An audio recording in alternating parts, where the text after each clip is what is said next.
কবুতর বাজ জেবাবাস, কবুতর বাজ জেবাবাস, কুনাদ হামজিন সেবা হামজিন সে পরওয়াজ। আমাদের দেশে বলে কোদালে বুক টানে, জাতে জাত টানে, কোদালে বুক টানে। জাতের আকর্ষণ জাতের প্রতি থাকে। কবুতর চলে কবুতরের সাথে, কবুতর উড়ে কবুতরের সাথে, কবুতর কোনোদিন কাকের সাথে উড়ে না। কেন? কবুতর তার সম্পর্কে সে জানে আমি কবুতর। কবুতরের সম্পর্ক কবুতরের সাথে, বাজ পাখির সম্পর্ক বাজ পাখির সাথে। বাজ পাখি কোনোদিন কাকের সাথে উঠতে আসে না, কারণ সে জানে আমি বাজ, আমি শাহী। একজন মুসলমান জানে আমি আদম সন্তান, সবচেয়ে বড় দামি। সে কোনোদিন নিজেকে বাঁদরের সন্তান মনে করতে পারে না। কাকের জাত কাকের সাথে থাকবে, কবুতর কেন কাকের সাথে যাবে? আমার মুখে একটু ইয়াদ করেন, আল্লাহুম্মা সাল্লি আলা রূহি মুহাম্মাদিন ফিল আরওয়াহ ওয়া সাল্লি আলা জাসাদি মুহাম্মাদিন ফিল আজসাদ ওয়া সাল্লি আলা কবরি মুহাম্মাদিন ফিল কুবুর। আল্লাহর হাবিব হযরতে মুহাম্মদ রাসূল সাল্লাল্লাহু আলাইহি ওয়াসাল্লামের সাথ ফরমান, আমার যে উম্মত এই দরুদ শরীফটা সবসময় পড়বে, রাআনি ফি মানামিহি, স্বপ্ন যোগে আমি নবীকে সাক্ষাৎ পাবে। আর আল্লাহ রসুলকে যদি কেউ স্বপ্ন দেখে, বাস্তব না অবাস্তব? হাদিস শরীফে আছে, ওয়াকাল আন-নবিয়্যু সাল্লাল্লাহু আলাইহি ওয়াসাল্লাম, মান রাআনি ফি মানামিহি ফাকাদ রাআনি হাক্কা ফাইন্নাশ শাইতানা লা ইয়াতামাসসালু বি। আমার কোন উম্মত যদি আমাকে দুনিয়ার মধ্যে স্বপ্নে দেখে, বাস্তবে সে আমি নবীকেই স্বপ্নে দেখলো, কারণ শয়তান কোনোদিন আমি নবীর আকৃতি ধারণ করতে পারবে না। আল্লাহ পাক শয়তানের জন্য নবীর সূরত নামা হারাম করে দিয়েছে। তাহলে যে নবীজিকে স্বপ্ন দেখেছে, বাস্তবে কাকে স্বপ্ন দেখেছে? নবীজিকেই স্বপ্ন দেখেছে। বাকি নবীকে স্বপ্নে দেখার মধ্যে ব্যবধান হইতে পারে। কেউ হয়তো নবীজিকে স্বপ্নে দেখলো খুব হাসি খুশি সুন্দর পরিস্ফুটিত চেহারা, কেউ হয়তো নবীজিকে স্বপ্নে দেখলো পেরেশান দুশ্চিন্তাগ্রস্ত চেহারা কালো, কেউ হয়তো নবীজিকে স্বপ্নে দেখলো জীবিত অবস্থায়, কেউ হয়তো নবীজিকে স্বপ্নে দেখলো মৃত মরা অবস্থায়। এখন প্রশ্ন আসতে পারে, আমাদের নবী তো একজন, আমাদের নবী তো সুন্দর, আমাদের নবী তো জীবিত, তাহলে নবীকে মরা কেন স্বপ্নে দেখবে? নবী সুন্দর হলে নবীকে কালো আর বিশ্রী কেন স্বপ্নে দেখবে? আমাদের নবী কিরকম সুন্দর ছিলেন না কালো ছিলেন? কেমন সুন্দর, কেমন সুন্দর! হ্যাঁ, অনেক হাদিসে আছে, শুধু একটা হাদিস শরীফ বলতেছি। হযরত জাবের রাদিয়াল্লাহু তাআলা আনহু বলেন, একদিন নবীজি সাল্লাল্লাহু আলাইহি ওয়াসাল্লাম ঘর থেকে বাহির হলেন। নবীজির গায়ে একটা চাদর ছিল ডোরা কাটা, কতটুকু লাল কতটুকু সাদা, কতটুকু লাল কতটুকু সাদা। ইয়ামানের বাদশাহ আমাদের নবীজির জন্য উপহার পাঠিয়েছিলেন। সেই চাদরটা গায়ে দিয়ে নবীজি ঘর থেকে বাহির হলেন। তখন আকাশে ছিল 14 তারিখের চাঁদ। কয় তারিখের চাঁদ? হযরত জাবের রাদিয়াল্লাহু আনহু বলেন, নবীজি যখন ঘর থেকে বাইর হয়ে আসলেন, আমি একবার তাকাইতেছি নবীজির চেহারার দিকে, একবার তাকাইতেছি 14 তারিখের চাঁদের দিকে। ওয়াল্লাহ, আল্লাহর কসম, আমার নবীর চেহারা 14 তারিখের চাঁদের চেয়েও অনেক বেশি সুন্দর। বিসমিল্লাহির রহমানির রহিম। সুবহানাল্লাযী আসরা বিআবদিহি লাইলাম মিনাল মাসজিদিল হারামি ইলাল মাসজিদিল আকসা الذي باركنا حوله لنريه من آياتنا إنه هو السميع البصير وكان رسول الله صلى الله عليه وسلم إذا دخل رجب قال اللهم بارك لنا في رجب وشعبان وبلغنا رمضان. وقال النبي صلى الله عليه وسلم من أكل طيبا وعمل في سنة وأمن الناس بوائقه دخل الجنة أو كما قال عليه الصلاة والسلام. মুহতারামুল মাকাম ওয়াজিবুল ইহতারাম হযরত উলামায়ে কেরাম, সম্মানিত মুরব্বিয়ানে কেরাম ও বেরাদারান ইসলাম, পর্দার আড়ালে সম্মানিতা পর্দানসীন মা বোনেরা, আল্লাহ পাক রব্বুল আলামিনের অশেষ অফুরন্ত মেহেরবানি, আজকে অত্র মাদ্রাসা ঐতিহ্যবাহী মাদ্রাসা আবুরহাট মনিরুল ইসলাম মাদ্রাসার 114তম বার্ষিক দিনী মাহফিল 2023। আল্লাহ পাক রব্বুল আলামিন আমাদেরকে সুস্থ রেখে আসার বসার তৌফিক দান করেছেন, আলহামদুলিল্লাহ। সময় চলতেছে অত্যন্ত গুরুত্বপূর্ণ, আরবি হিসাবে রজব মাস। আজকে রজব মাসের কয় তারিখ? অনেক সময় আরবি তারিখ জিজ্ঞেস করলে একটু কষ্ট হয়ে যায়, আরবি তারিখ জিজ্ঞেস করলে একটু কষ্ট লাগে, বাংলা তারিখ জিজ্ঞেস করলেও অনেক সময় সমস্যা হয়। আরবি তারিখ জিজ্ঞেস করলে পাশে কোনো হুজুর আছে কিনা দেখে, হুজুরদের কাছে হিসাব থাকে, আর বাংলা তারিখের হিসাব থাকে বুড়া মুরব্বীদের কাছে, আর আমরা আছি জানোয়ার ফেরোয়ার নিয়ে। পটিয়ার মুফতি সৈয়দ রহমতুল্লাহ আলাইহি বড় সুন্দর বলেছেন, মন্নদানম জানুয়ারি ও ফেব্রুয়ারি, মন্নদানম জানুয়ারি ও ফেব্রুয়ারি, মন বেদানম সালেমা পয়গাম্বরি। আমি জানুয়ারি ফেব্রুয়ারি বুঝি না, এটার সাথে আমার মূল সম্পর্ক নয়। আমার আসল সম্পর্ক কার সাথে থাকবে? মন বেদানম সালেমা পয়গাম্বরি। আমার নবীর বৎসর কোনটা, আমার নবীর মাস কোনটা, সেটার সাথে আমার মূল সম্পর্ক থাকবে। ইংরেজি তারিখ স্মরণ রাখা নিষেধ না, গুনাহ না, যেহেতু সব কিছুর সম্পর্ক ইংরেজির সাথে স্মরণ রাখা যাবে। কিন্তু মুসলমান হিসাবে আরবি তারিখ, বাংলাদেশি হিসাবে বাংলা তারিখ স্মরণ রাখা উচিত। ইংরেজি তারিখ স্মরণ রাখা যাবে, কিন্তু ইংরেজি তারিখকে স্বাগতম জানানো যাবে না, 31st নাইট উদযাপন করা যাবে না। Happy new year, happy new year বলে নতুন ইংরেজি বৎসরকে স্বাগতম জানালাম, তা আমার আড়াই বৎসর কোথায়? মুসলমানের সন্তান ইংরেজি বৎসরকে স্বাগতম জানায়, অথচ ইংরেজি বৎসর আসলো থেকে ইতিহাস দেখলে তো বোঝা যায়।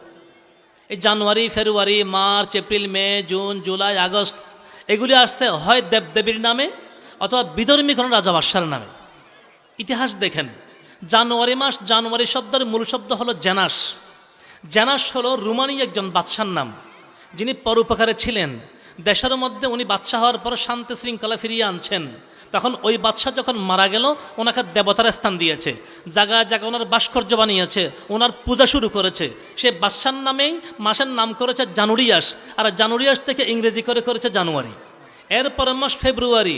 ফেব্রুয়ারির মূল শব্দ ফেব্রুয়া, ল্যাটিন শব্দ, অর্থাৎ পাপের দণ্ড। তারা কোনো একটা অপরাধ করলে সেই মাসে তাদেরকে দণ্ড আর শাস্তি দেওয়া হতো, সেখান থেকেই মাসের নাম রেখেছে ফেব্রুয়ারি। এরপরে মাস মার্চ।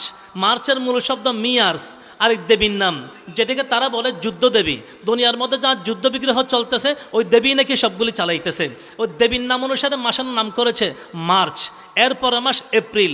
এপ্রিলের মূল শব্দ এপ্রিলিস, আরেক দেবীর নাম, যেটাকে তারা বলে প্রেম দেবী। প্রেম দেবী, দুনিয়ার মধ্যে যা প্রেম ভালোবাসা চলতেছে, ওই দেবী নাকি সবগুলি চালাইতেছে।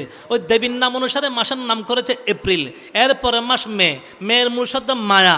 মায়া হলো আরেক দেবীর নাম, যেটাকে তারা বলে বিবাহ দেবী। দুনিয়ার মধ্যে মায়া দেবী, যেটাকে তারা বলে বসন্ত দেবী। দুনিয়ার মধ্যে ফসল উৎপাদন হচ্ছে, ধান, ক্ষেত, গম হচ্ছে, সবগুলি মায়াদেবী নাকি দিচ্ছে, নাউজুবিল্লাহ। এই মায়াদেবীর নাম অনুসারে মাসের নাম করেছে মে। এরপরে মাস জুন। জুনের মূল শব্দ জুনু, আরেক দেবীর নাম, যেটাকে বলা হয় বিবাহ দেবী। দুনিয়ার মধ্যে যা বিবাহ শাদী চলতেছে, ওই দেবী নাকি সবগুলি করতেছে। ওই দেবীর নাম অনুসারে মাসের নাম করেছে জুন। এরপরে মাস জুলাই। জুলাই মূলত একজন ব্যক্তির নাম, নাম ছিল জুলিয়াস সিজার, যিনি মাসগুলি পরিবর্তন করেছে, দিবসগুলি পরিবর্তন করেছে। ফেব্রুয়ারি মাসও 30-এই ছিল, কিন্তু সেখান থেকে একদিন নিয়ে জুলাইতে দিল, আরেকদিন নিয়ে আগস্টে দিল। এই পরিবর্তনগুলি যিনি করেছে, ওনার নাম হচ্ছে জুলিয়াস সিজার। এই জুলিয়াস সিজার ওই মাসে জন্মগ্রহণ করেছে, তার সম্মানে সেই মাসের নাম রেখেছে জুলাই। এরপরে মাস আগস্ট। আগস্টের মূল শব্দ অগাস্টাস, রোমানীয় আরেকজন বাদশার নাম, যিনি দেশের মধ্যে শান্তি শৃঙ্খলা ফিরিয়ে আনছিলেন, যুদ্ধ বন্ধ করেছেন। ওনাকেও মানুষ দেবতার স্থান দিয়েছে, ভাস্কর্য বানিয়েছে, ওনার পূজা করেছে, এবং ওনার নামেই মাসের নাম করেছে অগাস্ট। অগাস্ট থেকে ইংরেজি করেছে আগস্ট। এইভাবে প্রত্যেকটা মাসের নাম দেখলে পাওয়া যাবে হয় কোনো দেবদেবীর নামে অথবা কোনো তাদের বিধর্মী রাজা বাদশার নামে। আজকে সেটাকেই মুসলমানের সন্তান 31st নাইট উদযাপন করতেছে। দিবসগুলিও তো সেরকম, Friday, Saturday, Sunday, Monday, Tuesday সেভাবেই তো আসছে। ফ্রাইডের মূল শব্দ ফ্রিক, তাও এক দেবীর নাম। সেই দেবীর নাম অনুসারে ফ্রিকতে করেছে ফ্রাই, তার সাথে লাগাইছে ডে। এরপরের দিন স্যাটারডে, মূল শব্দ স্যাটারডাস, আরেক দেবীর নাম। ওই দেবীর নাম অনুসারেই মাসের নাম করেছে স্যাটারডে, দিনের নাম করেছে স্যাটারডে। এরপরের দিন সানডে, সান মানে সূর্য, তারা সূর্যকে পূজা করে, পূজার নাম অনুসারে দিবসের নাম করেছে সানডে। এরপরের দিন মানডে, তারা চন্দ্রকে পূজা করত, পূজার নাম অনুসারে দিবসের নাম করেছে মানডে। এভাবে দিবসগুলির নাম করেছে তাদের পূজার নামের অনুসারে। এটাকেই মুসলমানের সন্তান happy new year, happy new year বলে স্বাগতম জানায়। ও যুবক ভাই বন্ধুরা, মুসলমান ভাইরা, কাদেরকে অনুসরণ করতেছি? কোন দিকে যাচ্ছি আমরা? আবার তো আসে মাসে মাসে তো আসতেই থাকে। হাদিস শরীফ আল্লাহ রসুল বলেন, আমার উম্মতের উপর এমন সময় আসবে, লৌ দাখালো জোহরা দব্বিন লা দাখাল তুমুহ, তারা যদি কোনো গুইসাফের গর্তের মধ্যে ঢুকে যায়, আমার উম্মত মুসলমান তাদের পিছনে পিছনে গুইসাফের গর্তের মধ্যে ঢুকে যাবে। সাহাবা একরাম জিজ্ঞেস করেন, ইয়া রাসূলুল্লাহ, আপনার উম্মত মুসলমানরা কাদের অনুসরণে গুইসাফে ঢুকবে? আল ইয়াহুদ ওয়ান নাসারা, ইহুদ আর খ্রিস্টানদেরকে অনুসরণ করবে? আল্লাহ রসুল বলেন, ওয়ামান ওয়ামান, আর কার কথা বলবো? তাদের কথাই তো বলতেছে। আমার উম্মত মুসলমানের এমন অবস্থা আসবে যে তারা নিজের আদর্শকে ভুলে যাবে, ইসলামী সংস্কৃতি বাদ দিয়ে বিধর্মীদের অপসংস্কৃতিকে সংস্কৃতি মনে করবে, বিধর্মীদের অপকালচারকে মুসলমান কালচার মনে করবে, বিধর্মীদের অসভ্যতাকে মুসলমান সভ্যতা মনে করবে। আজকে সেই সময় তো চলে আসছে। হাদিস শরীফ আল্লাহ রসুল বলেন, তোমাদের উপর চতুর্মুখী ফিতনা আসতেছে, সেই ফিতনা আসার আগে আগেই নিজের আমলের মাধ্যমে নিজে অগ্রসর হয়ে যাও। হাদিস শরীফে আছে, وقال النبي صلى الله عليه وسلم بادروا بالأعمال فتنا كقطع الليل المظلم يصبح الرجل مؤمنا ويمسي كافرا ويمسي مؤمنا ويصبح كافرا يبيع دينه بعرض من الدنيا قليل। আল্লাহর হাবিব সাল্লাল্লাহু আলাইহি ওয়াসাল্লাম বলেন, বাদিরু বিল আমালি ফিতানা, চতুর্মুখী ফিতনা ধেয়ে আসতেছে। এই ফিতনা তুমি পর্যন্ত পৌঁছার আগে আগে নিজের আমলকে মজবুত করে নাও, আমলের মাধ্যমে বাদিরু, প্রতিযোগিতা দাও। ফিতনা কিভাবে আসবে? কাকিতাইল লাইলিল মুজলিম, অন্ধকার রাতের মতো। অন্ধকার রাত্রে যেরকম রাত যত বাড়ে অন্ধকার তত বাড়ে, আমাবস্যা রাতে রাত যত বাড়ে অন্ধকার তত বাড়ে, তদরূপ কিয়ামত যত কাছাবে তত ফিতনা বাড়তেই থাকবে। আর ফিতনার যুগে যে ফিতনা থেকে নিজেকে হেফাজত করতে পারে, এই হলো সবচেয়ে সফল কাম ব্যক্তি। হাদিস শরীফ আল্লাহ রসুল বলেন, ওয়াকালান নবিয়্যু সাল্লাল্লাহু আলাইহি ওয়াসাল্লাম ইন্নাস সাঈদা লামান জুন্নিবাল ফিতান, ইন্নাস সাঈদা লামান জুন্নিবাল ফিতান, ইন্নাস সাঈদা লামান জুন্নিবাল ফিতান। আল্লাহ রসুল তিনবার বলেছেন, ওই ব্যক্তি সফল কাম, ওই ব্যক্তি নেকবখত যে ফিতনা থেকে নিজেকে হেফাজতে রাখতে পেরেছে। সৌভাগ্যবান তারাই। আল্লাহ রাসূল সাল্লাল্লাহু আলাইহি ওয়াসাল্লাম বলেন, ফিতনা চতুর্মুখী এমনভাবে আসবে, ইউসবিহুর রাজুলু মুমিনান ওয়া ইউমসি কাফিরা, সকালবেলা ইমানদার থাকবে, সন্ধ্যা হতে হতে ইমানদার ইমানহারা হয়ে কাফের হয়ে যাবে।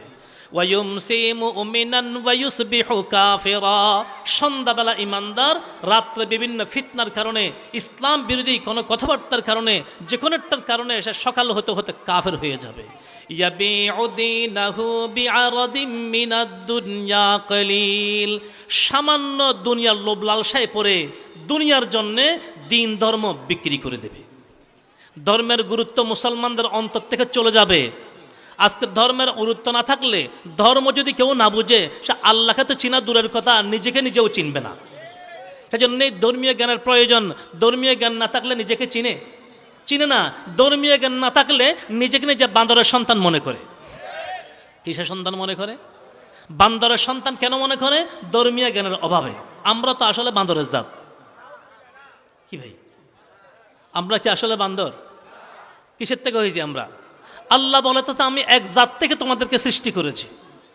সূরা নিসার প্রথম আয়াত আল্লাহ পাক বলেন, ইয়া আইয়ুহান নাসুত্তাকু রাব্বাকুমুল্লাযী খালাকাকুম মিন নাফসিন ওয়াহিদা ওয়া খালাকা মিনহা যাওজাহা ওয়া বাসসা মিনহুমা রিজালান কাসীরান ওয়া নিসা।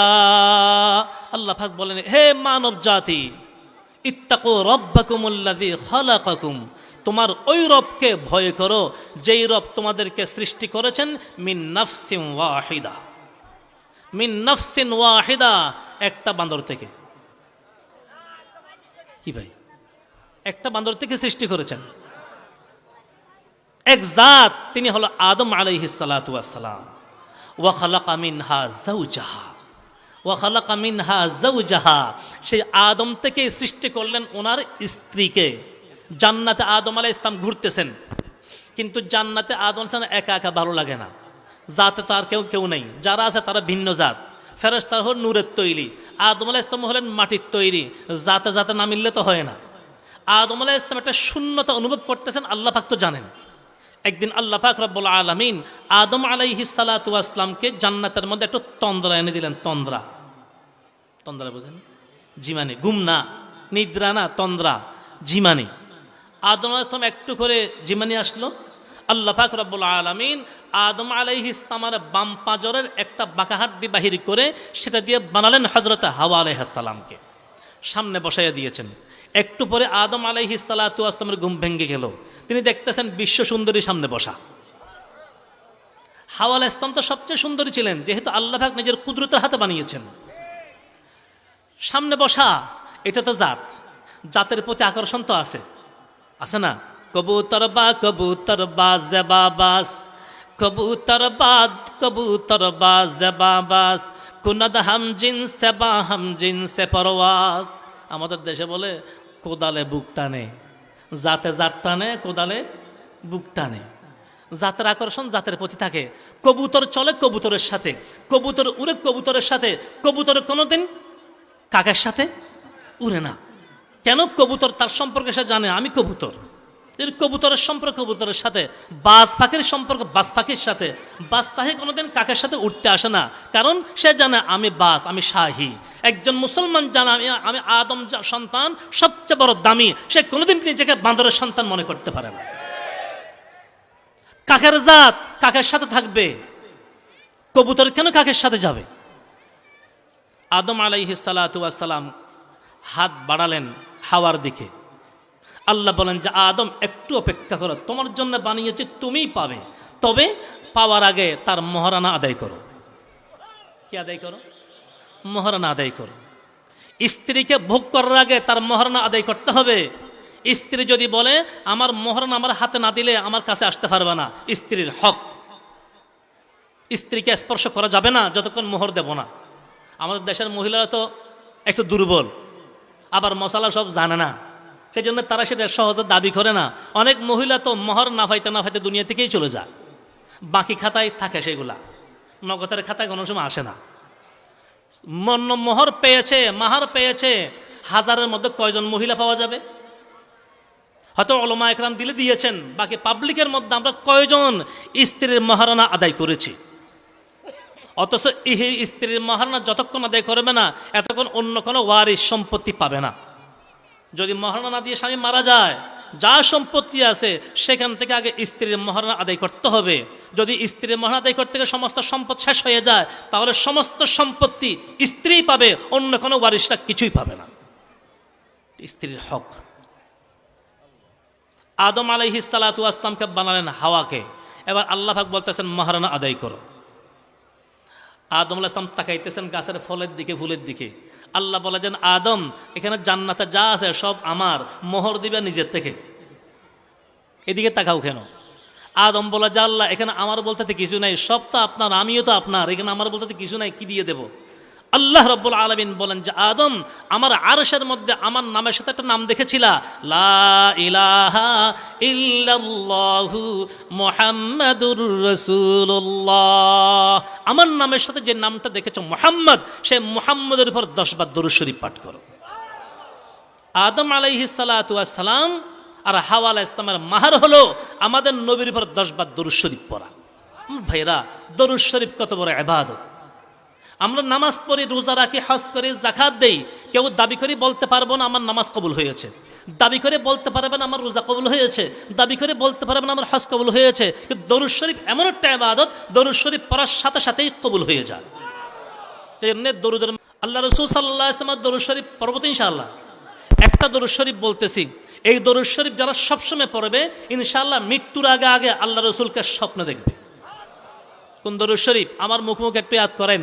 আল্লাহুম্মা সাল্লি আলা রূহি মুহাম্মাদিন ফিল আরওয়াহ ওয়া সাল্লি আলা জাসাদি মুহাম্মাদিন ফিল আজসাদ ওয়া সাল্লি আলা কবরি মুহাম্মাদিন ফিল কুবুর। আল্লাহর হাবিব হযরতে মুহাম্মদ রাসূল সাল্লাল্লাহু আলাইহি ওয়াসাল্লামের সাথ ফরমান, আমার যে উম্মত এই দুরূদ শরীফটা সবসময় পড়বে, রাআনি ফি মানামিহি, স্বপ্ন যোগে আমি নবীকে সাক্ষাৎ পাবে। আর আল্লাহ রসুলকে যদি কেউ স্বপ্ন দেখে, বাস্তব না অবাস্তব? হাদিস শরীফে আছে, ওয়াকাল আন-নবিয়্যু সাল্লাল্লাহু আলাইহি ওয়াসাল্লাম মান রাআনি ফি মানামিহি ফাকাদ রাআনি হাক্কা ফাইন্নাশ শাইতানা লা ইয়াতামাসসালু বি।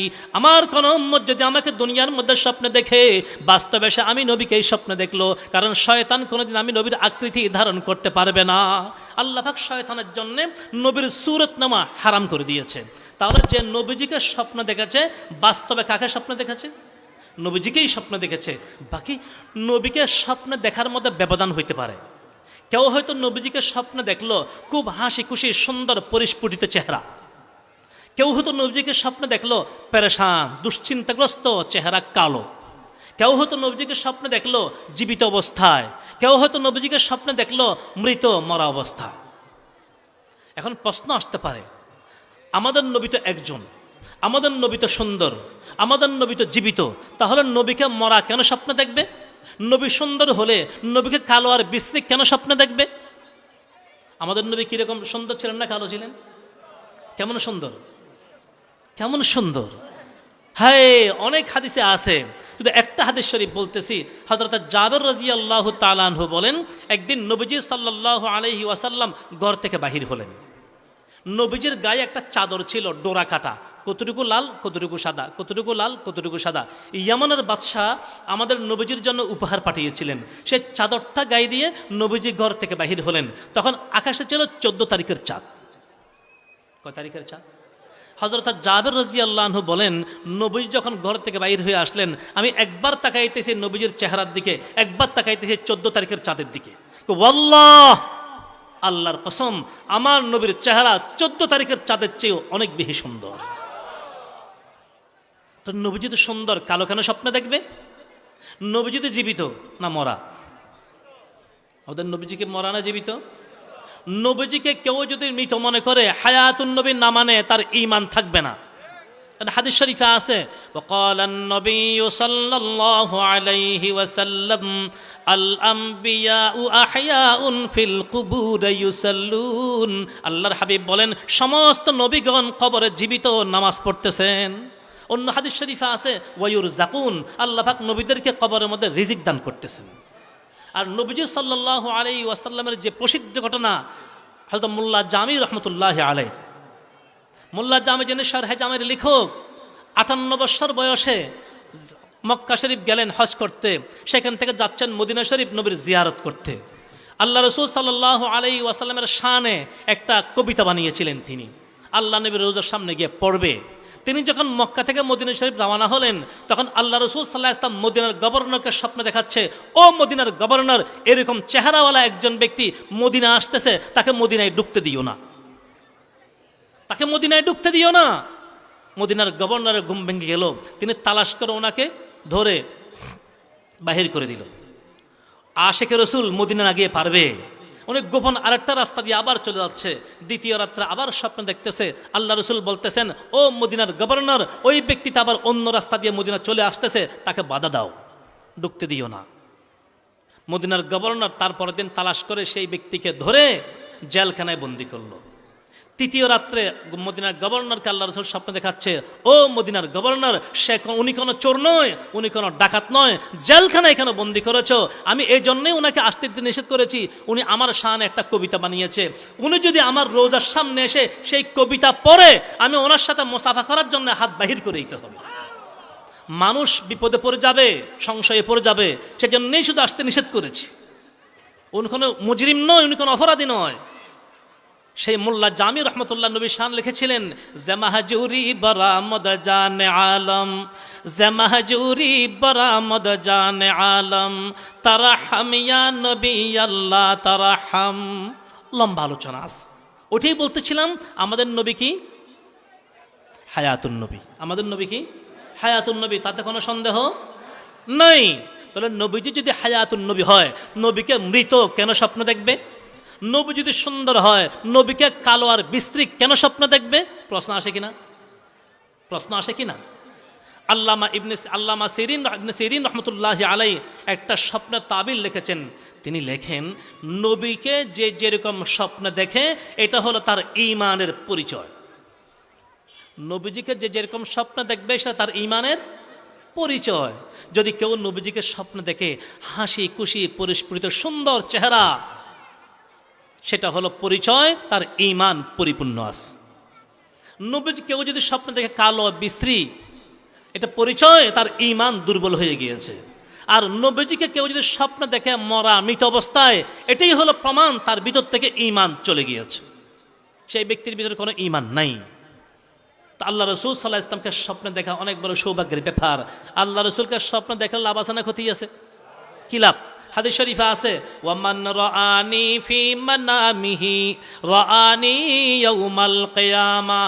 আমার কোন উম্মত যদি দুনিয়ার মধ্যে আমাকে স্বপ্ন দেখে, হাসর মাঠে তার সাথে আমার সরাসরি সাক্ষাৎ হবে। ওয়ামান রাআনি ইয়াউমাল কিয়ামাতি শাফাআতু লাহু।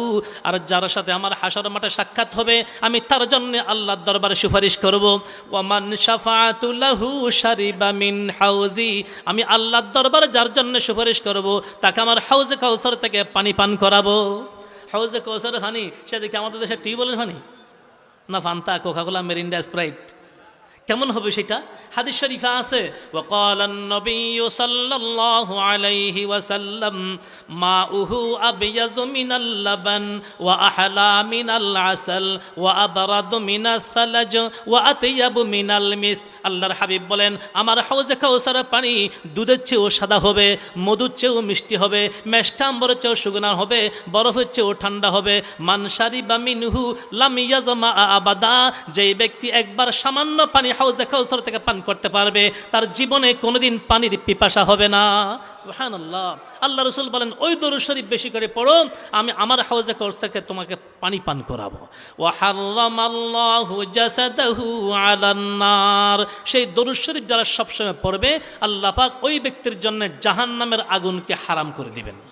তাহলে বড় বড় 5টি লাভ। নবীজিকে স্বপ্ন দেখবে, হাসর মাঠে নবীর সাথে সাক্ষাৎ, নবীর সুপারিশ পাবে, হাউজে কাউসারে পানি পান করবে নবীর হাতে, এবং তার জন্য জাহান্নামের আগুন হারাম হয়ে যাবে। পর্বতে ইনশাআল্লাহ সে দরুদ শরীফ কোনটা বলছিলাম স্মরণ আছে? আল্লাহুম্মা সাল্লি আলা রূহি মুহাম্মাদিন ফিল আরওয়াহ ওয়া সাল্লি আলা জাসাদি মুহাম্মাদিন ফিল আজসাদ ওয়া সাল্লি আলা কবরি মুহাম্মাদিন ফিল কুবুর। বেশি লম্বা না কি? বেশি লম্বা হয়ে যায় কেন? একটা লম্বা লম্বা গান মুখস্থ আছে না আপনাদের? না, অনেকের আছে তো। শুধু গান না, গানের গায়ক গায়িকা নায়ক নায়িকার নাম সহ কি আছে? মুখস্থ আছে। আমরা তো এখন এমন আশিকে রসুল, যদি বলা হয় আমাদের নবীজির 11 জন স্ত্রী ছিলেন, ওনাদের নামটা একটু বলো তো, কজন মুসলমান বলতে পারবে?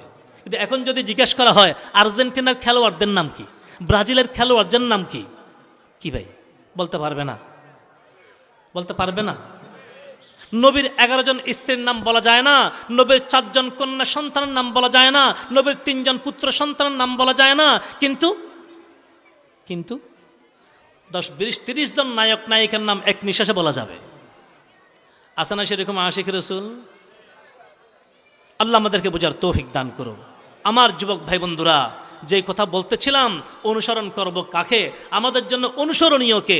আমাদের জন্য অনুসরণীয় ইহুদ আর খ্রিস্টান নয়। তাদের পথ অনুসরণ করব না, তাদের অপসংস্কৃতিকে সংস্কৃতি মনে করব না, বরং আমাদের নিজস্ব স্বকীয়তা আছে, আমাদের নিজস্ব সংস্কৃতি আছে।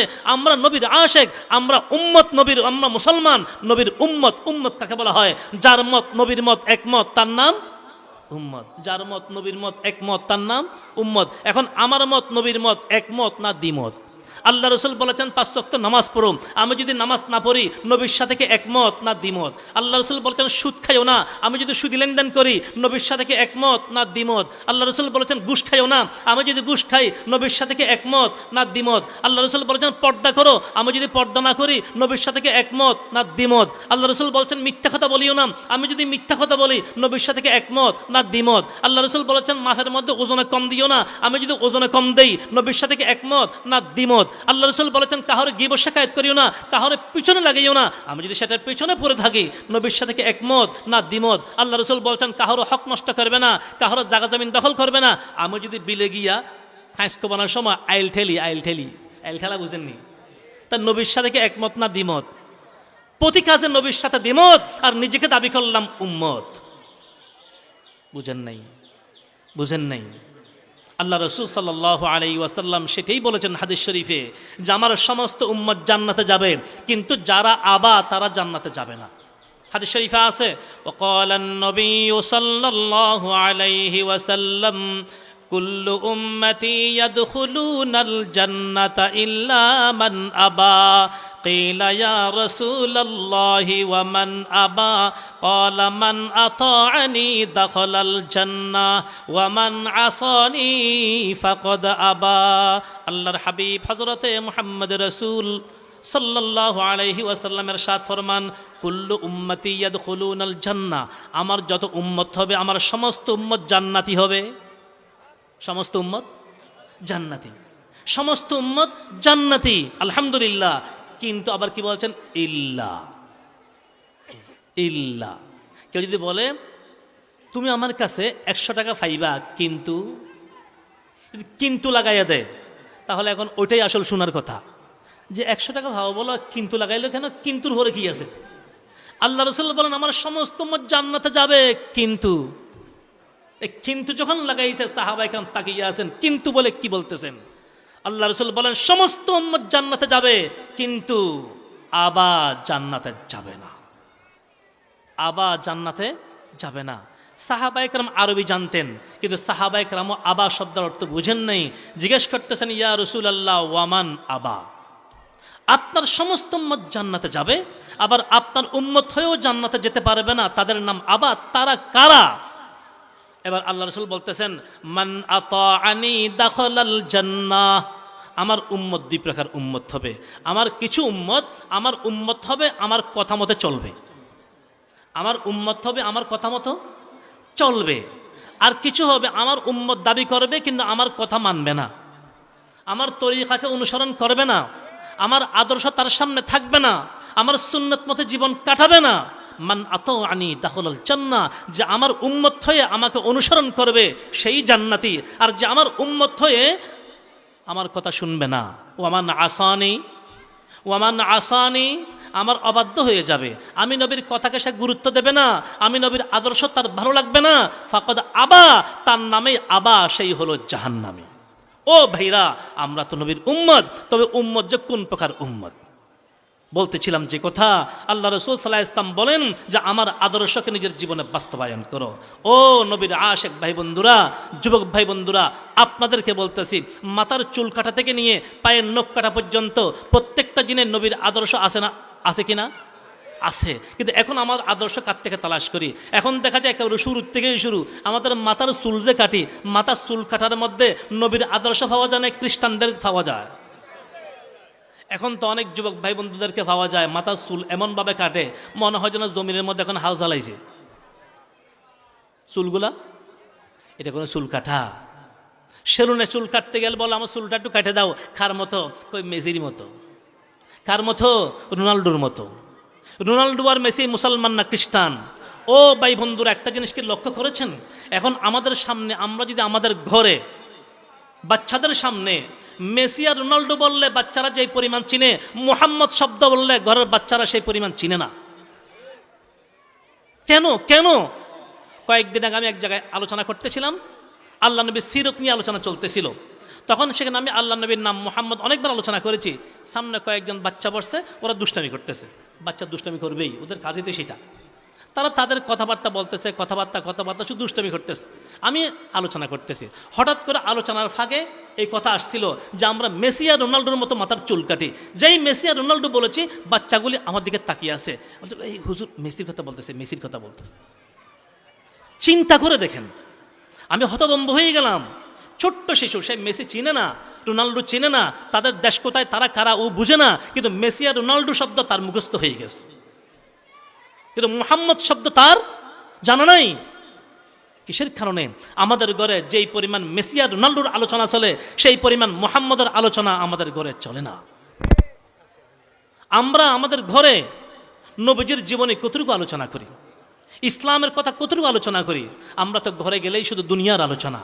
আজকে ব্যবসায় লাভ কত হয়েছে, ছেলে বিদেশ থেকে টাকা পাঠাইছে কিনা, বিয়ে বাড়ি থেকে বাবা ভিটা আর রস পাঠাইছে কিনা, আলোচনা শুধু এগুলোই চলে, কিন্তু ঘরে দিনই ধর্মীয় কোনো আলোচনা চলে না। আমাদের সন্তানরা কোত্থেকে শিখবে?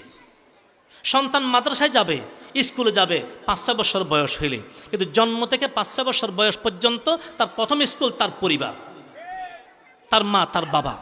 মা বাবাকে যেরকম দেখবে সেরকম শিখবে। মা বাবার কথার ভঙ্গি, মা বাবার চলাফেরার ভঙ্গি, মা বাবার কথা বলার কায়দা, এগুলোই ছেলে ফলো করবে, অনুসরণ করবে। সেই জন্য আমরা ঘরে এগুলো ঠিক করা উচিত। যা হোক, বলতেছিলাম যে কথা, আমরা তো অনুসরণ শুধু কাদেরকে করতেছি? আমার তো মনে হয় বর্তমান সময়ে যদি খ্রিস্টানদের একটা দল আমাদের দেশে আসে, 2টা কান কেটে, কান 2টা যদি কেটে ফেলে দেয়, আর তারা যদি এসে বলে কথা শোনার জন্য তো ছিদ্র আছে, এই কানের দরকার নাই, এটা বেজাল, অনেক সময় ঘুমাইতে গেলে কানটা একটু বাঁকা হয়ে গেলে সকালে ওটা কানটা ব্যথা করে, এর চেয়ে কানটা না থাকলেই ভালো, কথা শোনার জন্য ছিদ্র আছে, 2টা কান কেটে যদি একদল খ্রিস্টান আমাদের দেশে আসে, আমার মনে হয় আমাদের দেশেও একদল তৈরি হয়ে যাবে তাদেরকে অনুসরণ করার জন্য। কমপক্ষে কেউ না হলো বান্দরের জাত যারা, তারা তো অনুসরণ করবে। আমরা বান্দর না? কি ভাই, কথা স্মরণ আছে? বান্দর তো। আমরা বান্দর হয়েছিও কেমনে? মিস্টার ডারুনের মতবাদ যে মানুষ আসলে তো বান্দর কেমনে ছিল, সব তো বান্দর আর বান্দরই ছিল। গাছে গাছে বান্দরগুলি লাফালাফি করতেছে, 2টা বান্দর ঝগড়া বাচ্ছে, একটা আরেকটাকে দৌড়াইতেছে, আর এই গাছ থেকে এই গাছে, এই ঠাল থেকে ওই ঠাল থেকে দৌড়তেছে। বান্দর যতই লাফাক গাছ থেকে নিচে পড়ে না, এমনি এমনি দৌড়ে দৌড়ে চলতে পারে, গাছের ঢাল ধরে ধরে। এখন ওরা গাছের ঢাল দৌড়তেছে, আর গাছের ঢাইলে ঢাইলে তাদের লেজগুলি বাড়ি খাচ্ছে। এই 2টা বান্দরের লেজগুলি গাছের ডালে ডালে বাড়ি খাইতে খাইতে এই 2টা বান্দরের লেজগুলি ছিঁড়ে পড়ে গেছে। এখন সব বান্দর লেজওয়ালা, এই 2 বান্দর লেজ ছাড়া। এখন সমস্ত বান্দরওয়ালা বলতেছে এরা কোত্থেকে আসলো, আমাদের সব তো লেজ আছে, এরা লেজ ছাড়া, এটা আমাদের জাত না। এখন বান্দররা সংসদ বসলো, তাদের সংসদ অধিবেশন শুরু হলো। সেখানে বাজেট পাশ হয়ে গেল যে না, এরা যেহেতু লেজ নাই, এই 2জনকে আমাদের সমাজে রাখা যাবে না, আমাদের সমাজ থেকে বাইর করে দাও। সমস্ত বাদররা সংসদ অধিবেশনে পাশ করে নিল যে এই 2টা বান্দর আমাদের জাত নয়, তাদেরকে নিচে নামিয়ে দাও। তাদেরকে নিচে নামিয়ে দিল। এখন সমস্ত বান্দর গাছের উপর, তাদের সমাজ গাছের উপর, এই 2টা বান্দর নিচে নিচে ঘুরে উঠতে পারে না। মাঝে মাঝে তাকায় সমাজরা ডাকে কিনা, না ডাকে তো না। এখন যা তালাশ করে করে ভাইভাবে খায়, মাঝে মাঝে 4 ফাঁয়ের উপর চলে, মাঝে মাঝে 2 ফাঁয়ের উপর চলে, মাঝে মাঝে গাছের ফাঁ 2টা দিয়ে এমনি ঘুরে দিকে তাকিয়ে থাকে। এই করতে করতে বান্দরগুলি আস্তে আস্তে পিছনের পায়ের উপর চলা শুরু করছে। সামনের 2টা হাত উপরের দিকে হাঁটা, পিছনের 2টা পায়ের উপর চলে। এই করতে তাদের মাজাকরা সোজা হয়ে গেছে। এই মাজা সোজা হইতে হয়ে তারা আস্তে আস্তে মানুষ হয়ে গেছে। এ হলো মিস্টার ডারুনের মতবাদ। আর আল্লাহ কি বলেন? ওয়ালাকাদ কাররামনা বনি আদম, আমি সবচেয়ে সম্মানী বানিয়েছি কাকে? মানুষকে, সবচেয়ে সুন্দরকে। ওয়ালাকাদ খালাকনাল ইনসানা ফি আহসানি তাকওয়িম, সবচেয়ে সুন্দর অবয়ব, সবচেয়ে সুন্দর আকৃতি, সবচেয়ে সুন্দর গঠন দিয়ে আল্লাহ পাক তৈরি করেছেন কাকে? মানুষকে। সেই জন্যই তো কিতাবে লেখে, কেউ যদি নিজের স্ত্রীকে বলে এই তুমি যদি চাঁদের চেয়ে সুন্দর বেশি না হও তুমি তালাক, তাহলে তালাক হবে না, তালাক হবে না। কেন? চাঁদের চেয়েও সুন্দর তো মানুষ। সেরকম ঘটনা হয়েছিল ইমামে আজম আবু হানিফা রহমতুল্লাহর যুগে। এক ব্যক্তি বিবাহ করেছে, সুন্দর স্ত্রী পেয়েছে। এখন স্ত্রীকে নিয়ে সে বড় খুশিতে আছে। একদিন স্ত্রীকে নিয়ে গেল ঘরের ছাদের উপর। ছাদের উপর যখন গেল, সেদিন ছিল 14 তারিখের চাঁদ। 14 তারিখের চাঁদের আলো পড়ল স্ত্রীর চেহারা আরো ঝলমল করতেছে, একটা সুন্দরী মহিলা, আরো চাঁদের আলো পড়ল।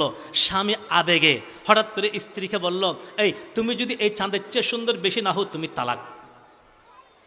এই কথা শোনার পরে স্ত্রী উঠে চলে গেল ঘরে। এই আমার কাছে আর আসবা না, তুমি যে কথা বলেছ আমি তালাক হয়ে গিয়েছি, আমার কাছে আর আসিও না। সে বলে হায় হায়, কি বলতে গিয়ে কি হয়ে গেল, স্ত্রীরে হারাইলাম। এখন সে বড় পেরেশান। মসজিদের একটা ইমাম সাহেব ছিল, বেশি লেখাপড়া করে নাই, কয়েক জমাত পড়ছে। ওনার কাছে গেছে যে হুজুর আমি তো স্ত্রীকে এই কথা বলেছি, এখন কি অবস্থা? হুজুর বলতেছে মিয়া দুনিয়ার মধ্যে কত কথা আছে, বলার জন্য কথা খুঁজে পাও নাই, এই কথা কেন বলছো, তোমার স্ত্রী গেছে। হায় পেরেশান, কি করলাম কি করলাম কি করলাম। এক বন্ধুর সাথে সাক্ষাৎ। বন্ধু বলল কিরে বন্ধু, তোর চেহারা এরকম কেন, এত পেরেশান কেন?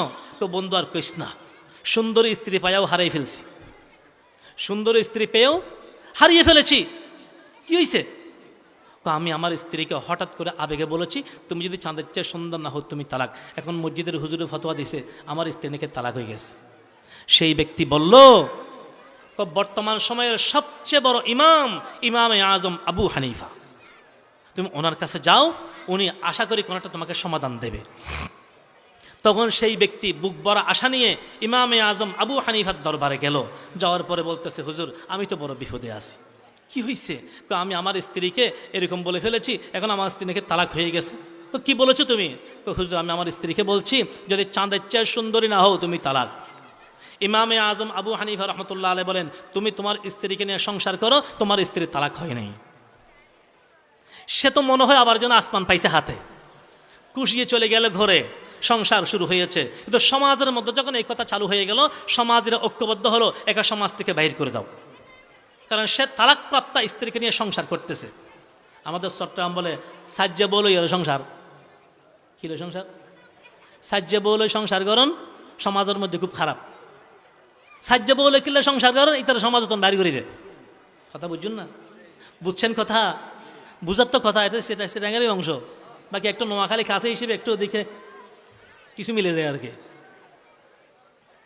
তালাকপ্রাপ্তা স্ত্রীকে নিয়ে কেন সংসার করবে? তাকে সমাজ থেকে বাহির করে দাও। তার ঘরে গেল, যাই বলতে তোমাকে সমাজে রাখা হবে না। কেন? তুমি তালাকপ্রাপ্ত স্ত্রীকে নিয়ে সংসার কেন করতেছো? সে বলতেছে আমার স্ত্রী তালাক হয় নাই। কে বলছে তালাক হয় নাই? সবচেয়ে বড় হুজুর বলছেন, বড় হুজুরে বলছেন, ইমাম আজম বলছেন আমার স্ত্রী তালাক হয় নাই। এখন ওই গ্রাম্য হুজুরিটা সহ সবাই গেল ইমাম সাহেবের, ইমাম আজম রহমতুল্লাহর কাছে। হুজুর এই ব্যক্তি তো স্ত্রীকে এরকম বলছে, সেজন্য আমি বলেছি তালাক হয়ে গেছে, আপনারা কি বলছেন তালাক হয় নাই? ইমামে আজম বলতেছেন আমি তো বলি নাই, আল্লাহ বলছেন তালাক হয় নাই, আমি শুধু কথাটা শুনাই দিছি।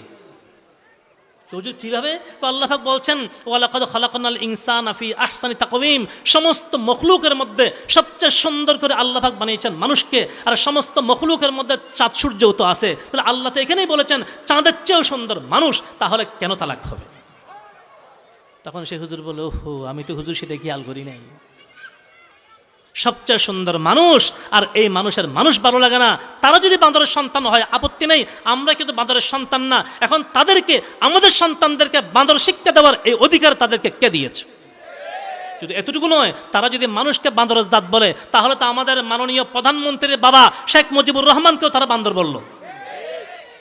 এই অধিকার তাদেরকে কে দিয়েছে? প্রধানমন্ত্রীর বাবাকে বান্দর ডাকার জন্যে? আমরা তো প্রধানমন্ত্রীকে আশা করি এই অপরাধ যারা করেছে তাদেরকে জেলখানায় বন্দী করে শাস্তি দেওয়া উচিত। মানুষকে বান্দর বলে, শিক্ষা সিলেবাস ধ্বংস করে দিচ্ছে। একটা কথা স্মরণ রাখবেন, কোন দেশ যদি কোনো দেশকে ধ্বংস করতে চায়, এটি বিদেশি চক্রান্ত, যদি কোনো দেশকে ধ্বংস করতে চায় তখন তাদের তিনটা জিনিস ধ্বংস করতে পারলে সেই জাতি ধ্বংস হয়ে যাবে। এক নম্বর, তাদের বিবাহ বন্ধনকে যদি ধ্বংস করা যায়, তাদের বিবাহ বন্ধনকে ধ্বংস করা গেলে সেই জাতি ধ্বংস হতে বেশি সময় লাগবে না। দুই নম্বর, যাদের শিক্ষা সিলেবাস ধ্বংস করা যাবে তাদেরকে অতি সত্বর ধ্বংস করা যাবে। তিন নম্বর, যাদের সংস্কৃতিকে নষ্ট করা যাবে তারা এই জাতি ধ্বংস হইতে আর সময় লাগবে না। এখন আমাদের সমাজেও সেই তিনটা জিনিস নিয়ে বিধর্মীরা খেলতেছে। আমাদের দেশে পারিবারিক বন্ধন কি শক্ত হচ্ছে না নরম হচ্ছে? ডিভোর্স আগের থেকে বাড়তেছে না কমতেছে? বুঝেন নাই? পারিবারিক বন্ধন কেমনে দুর্বল হচ্ছে? লম্বা আলোচনা, আমি সেদিকে যাব না। দুই নম্বর, শিক্ষা সিলেবাসে হাত দিয়েছে। তিন নম্বর, সংস্কৃতিকে ধ্বংস করেছে। সংস্কৃতি একটা নয়, বলছিলাম যে এই অসভ্যদের সংস্কৃতি আমাদের মধ্যে চলে আসতেছে। 31 উদযাপন করে, এতটুকু না, এখন তো আরেকটা আসছে এই মাসে, ভ্যালেন্টাইন ডে। বিশ্ব ভালোবাসা দিবস 14 ফেব্রুয়ারি, এটা আসলে কি বিশ্ব ভালোবাসা না বেশ্যা ভালোবাসা? ইতিহাস দেখেন, 4টে ইতিহাস আছে, এগুলো অনেক লম্বা আলোচনা আছে, সব আলোচনা করার সময় নেই। অপসংস্কৃতি কাকে বলা হয়? এখন আমাদের দেশের যুবক ভাইরা সংস্কৃতিও বুঝে না, অপসংস্কৃতিও বুঝে না। সংস্কৃতির নাম দিয়ে যেগুলি চালায় সেগুলিকে আসলে সংস্কৃতি? অনেক সময় দেখা যায় লিখে দেয় সাংস্কৃতিক অনুষ্ঠান, কিন্তু সারাদিন চলে গানবাদ্য। গানবাদ্যর অনুষ্ঠানকে নাম দিয়েছে সাংস্কৃতিক অনুষ্ঠান। আচ্ছা, গানবাদ্যকে মুসলমানদের সাংস্কৃতিক অনুষ্ঠান হইতে পারে? আল্লাহ রাসূল বলেন, আল্লাহ পাক আমাকে পাঠিয়েছেন কেন? ইন্নাল্লাহা আযজা ওয়া জাল্লা বাআতানি হুদান ওয়া রাহমাতাল লিল আলামিন ওয়া আমারানি রাব্বি আযজা ওয়া জাল্লা বিমাহকিল মাআজিফি ওয়াল মাজামির ওয়াল আওসানি ওয়াস সালিবি ওয়া আমরিল জাহিলিয়া। আল্লাহ রাসূল বলেন, আল্লাহ পাক আমাকে পাঠিয়েছেন গানবাদ্যের যন্ত্র ভেঙে দেওয়ার জন্য। লম্বা আলোচনা। অন্য হাদিস শরীফে আছে, ইন্নামা বুইসতু বিকাসরিল মাজামির ওয়াত তাবল। আল্লাহ পাক আমাকে পাঠিয়েছেন ঢোল, তবলা, বাঁশি ভেঙে দেওয়ার জন্য। এখন অনেক সময় দেখা যায় অনেক ভাইরা যে ঢোল বাজায় আর মারিফতের নাম দেয়, আল্লাহর নামে জিকির করে, আল্লাহু আল্লাহু আল্লাহু আল্লাহু, সাথে ইয়াইটাও চলে। কিতাবের মধ্যে পরিষ্কার মশালা, কেউ যদি আল্লাহর নামের জিকিরের সাথে ঢোল, তবলা, হারমোনিয়াম বাজায়, সাথে সাথে সে কাফের হয়ে যাবে। আল্লাহর নামকে বেইজ্জত করা। গান বাদ্য মুসলিম সংস্কৃতি হতে পারে না। এই যে অপসংস্কৃতিগুলি চলতেছে, আরও দেখেন না আমাদের ঘরে ঘরে কি আসছে। এখন তো গ্রামে গঞ্জেও শুরু হয়েছে, ছোট্ট ছোট বাচ্চা নাতি প্রতি জন্ম হলে তাদের করে বার্থডে। বার্থডে বার্থডে বুঝেননি? বার্থডে মানে না জন্ম না, বার্থডে মানে যে ছেলেটা এবছর হয়েছে তারে প্রত্যেক বছর আবার ওয়ায়।